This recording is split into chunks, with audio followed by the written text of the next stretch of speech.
দেখো, এই ঠান্ডার মধ্যে খালি গায়ে ঘুরে বেড়াচ্ছে, ওর নাকি এত কাজ। এটাই হলো আমার ভাই রাহুল। আমি যখন পৌঁছেছিলাম তখন কাকিমা রেডি হয়নি, পুরোহিত মশাইও আসেননি। আর এই হলো রাহুলের মিঠু। এর বয়স কিন্তু অনেক। রাহুলকে দেখলেই একদম কাছে চলে আসে, কথাবার্তা শুরু করে দেয়। রাহুলের বাড়িতে আমরা প্রত্যেক বছরই পুজোতে যাই।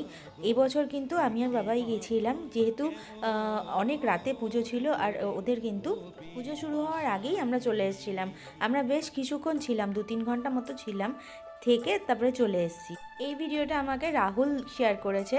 রাহুলকে অনেক অনেক ধন্যবাদ। দেখো যজ্ঞের আগুনটা কত সুন্দর উঠেছে।